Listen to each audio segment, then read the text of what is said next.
그 인생의 결실을 맺는 때가 오거든요. 그 때를 좀 기다리고 지금은 잘 참고 계셨으면 좋겠고요. 이분들 같은 경우는 안녕하세요. 네, 안녕하세요. 천신남 독거보살입니다. 네, 선생님 이번 시간에는 2023년 하반기 용띠 운세를 한번 여쭤보려고 해요. 네. 12살부터 시작하도록 하겠습니다. 일단 전체적으로 용띠를 봤을 때는 올해 괜찮은 사람은 되게 괜찮고요. 안 좋은 사람은 안 좋아요. 안 좋은 운세를 올해까지 끌고 와서 그런 거고, 그다음에 괜찮은 사람 같은 경우는 안 좋은 운세를 끌고 오기보다는 평탄한 인생을 끌고 와서 올해부터 시작해서 내년까지는 좀 좋다고 보이거든요. 12살부터 시작하게 되면은 나는 이 12살 아이를 포부가 굉장히 큰 아이예요. 그리고 자기만의 이 그릇이 굉장히 확고한 아이거든요. 근데 이 아이는 그냥 냅둬야 돼요. 그냥 냅두지 않고 엄마가 참견을 많이 해서 이렇게 저렇게 해라라고 하게 되면 자기의 의지대로 커서 내가 뭘 해야 될지라는 걸 잊어버리는 아이예요. 이 아이는 공부를 해도 돼요. 이 12살 아이는 공부를 키워도 되고 머리와 잔재주가 좀 남다르게 좀 좋은 아이거든요. 그리고 올해는 약간 조금 남은 하반기에는 약간 조금 사고운이라는 거는 그냥 넘어져서 좀 다칠 수도 있고, 물론 뭐 그런 아이들이니까 그럴 수도 있지만 조금 더 심하게 다칠 수도 있고, 그 다음에 약간의 교통사고도 좀 조심해야 될 나이예요. 그 정도로 조심시켜주면은 올해는 좀 무난하게 넘어가서 내년부터는 좀 집중이 많이 된다 그래요. 그러면 공부를 시도할 수 있는 그런 계기가 될 것 같아. 그렇죠. 그때 이 아이를 어떤 공부를 시켜야 되겠다라는 생각을 하시면 그때 잡으시면 돼요. 경진생 00년생 24세. 예, 이분은 올해 같은 경우는 이제 남은 기간은 바빠요. 내가 해야 될 일이 지금 생기는 시기예요. 지금 이제 7월 달이죠. 이제 8월 달 넘어가서 9월 달 되면 내가 뭘 해야 되는지 그게 확고해지는 그 나이거든요. 그렇기 때문에 전부 다는 아니지만 그래도 그거를 지금은 좀 잡을 수 있는 게 좋아요. 왜냐면 내가 앞으로 그거를 인해서 좀 내 인생의 진행이 좀 빠르다 그러거든요. 그러니까는 그거를 좀 잡는 게 좋아. 그리고 약간 입을 조심해야 될 것 같아요. 입을 조심하지 않으면 손해를 보는 격이 좀 많아. 그리고 본인이 잘난 건 알겠는데 그걸 좀 내려앉고 좀 누군가의 그 덕담이라는 거를 좀 받아들이면 자기 그릇을 좀 채울 것 같아. 그리고 내년부터는 내가 올해 뭐 어떤 거를 쌓느냐에 따라서 내년을 받아들일 수 있잖아요. 근데 올해 그게 잘 되면 내년에는 좋은 결과가 있어요. 그리고 머리도 잘 돌아가요. 다음은 36세 무진생 88년생입니다. 이분이 남은 기간 동안에는 이게 5대5예요. 5대5인데 갈 길을 잃어버리신 분 하나. 그 다음에 내가 뭘 앞으로 진행을 해야 되겠다는 분. 이게 좀 반으로 나눠져 있어요. 약간 주식이 좀 손을 대도 될 것 같아요. 왜냐하면 금전운이 좀 많이 들어와 있거든요. 네네. 근데 금전운이 들어와 있다고 해서 집에 누워있는데 금전이 생기는 건 아니에요. 그렇죠. 머리를 써야 되고 내가 어떤 걸 해야 될지 알아야 되고 찾아야 되고 그렇게 움직이면 움직일수록 이 아이 같은 경우는 내가 노후가 됐을 때 발판이 될 수 있는 사람이에요.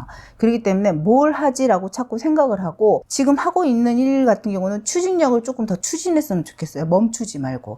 그리고 이분들 나이 같은 경우는 이동수가 좀 있다 그래요. 집을 이사를 해야 되든지 아니면 회사를 옮겨야 된다든지. 근데 저는 그거는 좀 과감하게 하셔도 될 것 같아요. 병진생 76년생이고요. 48세입니다. 48세요? 이분들 같은 경우는 마음이 좀 우울해요. 우울하다는 거는 내가 쳇바퀴 같은 인생을 많이 산다고는 그런 분들이 많은 것 같아요. 이게 이제 하반기 같은 경우는 하반기가 지나게 되면 내가 쳇바퀴를 굴렸던 그 인생의 결실을 맺는 때가 오거든요. 그 때를 좀 기다리고 지금은 잘 참고 계셨으면 좋겠고요. 이분들 같은 경우는 투자에 대해서 어디 함부로 손대시면 안 될 것 같아요. 내가 쳇바퀴를 굴렸던 그거를 결실을 맺어야 되는데 그거 말고 다른 거에 눈을 돌려서 뭔가 투자를 하고 뭔가 이득을 봐야 되겠다 그러면 결국 그거는 좋은 일이 생기지는 않아요. 그래서 이분들 같은 경우는 올해 내가 이 쳇바퀴를 굴려서 어떻게 내년에 결실을 맺냐 이거에 주목을 하셔야지 내가 어떻게 지금 뭔가를 더 추진을 해서 뭘 해야 되겠다라는 거를 생기게 되면 그런 마음이 생기게 되면 내년 정도에는 좀 힘들 수도 있어요. 지금 하시고 있는 일들 같은 경우는 잘 하시고 그 다음에 일을 안 하시거나 아니면 뭘 할까 생각하시는 분들은 일단은 8월달이 지나고 9월달부터 준비하시는 게 가장 좋아요. 9월달, 10월달, 11월달 이때쯤이 지나고 나서 보면요. 그 결실이 그분들 같은 경우는 남들보다 좀 빨리 온다고 볼 수 있어요. 그리고 또 하나 중요한 거는 너무 사람들을 재지 않았으면 좋겠어요. 왜냐하면 본인이 물론 똑똑하고 잘난 건 알고 있지만 근데 그게 너무 두드러나 보이면 사람으로 인해서 그게 좋은 결과는 아니거든요. 벼가 익을수록 고개를 낮춰야 된다는 말이 있잖아요. 그게 가장 필요해요. 그러면 좋은 결과가 있을 거예요. 갑진생 64년생이고요. 60세. 이분들 같은 경우는 이게 나이가 뭐 많은 거는 아니지만 아직도 포부가 있다 그래요. 포부라는 거는 내 나이를 인지를 못하는 거야. 그게 나쁜 거는 아니에요. 참 좋은 거거든요. 근데 인지를 못하기 때문에 지금 하고자 하고 있는 일들을 더 어떻게 키우고 싶고 내 자식과 와이프보다 내가 하고 있는 그 일들을 더 키우고 싶은 그런 마음이 더 많이 생겨요. 근데 이분들 같은 경우는 조금 하셔도 돼요.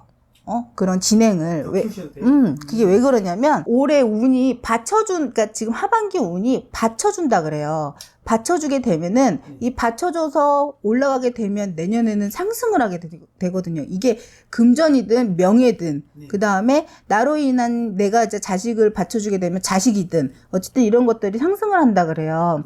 그러니까 이분들 같은 경우는 내년에는 콧노래가 나와요. 콧노래가 잘 된다는 거예요. 예. 그러니까는 본인이 하고자 하고 생각하는 것들을 좀 진행하셔도 될 것 같아요. 단, 운전 조심하세요. 응? 그러면 좋은 결과 있을 거예요. 그러니까 운전을 사람들하고 많이 만나서 뭐 약주를 한잔 하시든 뭘 하든 물론 대리운전은 누구나 다 하시지만 내가 기분이 너무 상승이 돼 있을 때는 뭐든지 다 기분이 좋거든요. 그렇죠. 좋은데 뭘 해도 될 것 같고. 근데 그거 자기도 모르게 안 했던 사람이 운전을 할 수도 있는 거거든요. 내가 생각지도 않고 나 원래 안 하는 사람인데 할 수도 있다라는 거예요. 그러니까 그런 걸 좀 조심히 하고 내가 오늘 술을 먹는 날이다 그러면 그냥 애당초 차를 회사에다 놓든 집에다 놓든 이렇게 하고 좀 불편하시더라도 그렇게 움직이는 게 낫지 안 그러면은 그런 걸로 인해서 하루아침에 망가지는 경우도 있어요. 그러니까 그것만 조심하시면 돼요. 네, 알겠습니다. 감사합니다. 네.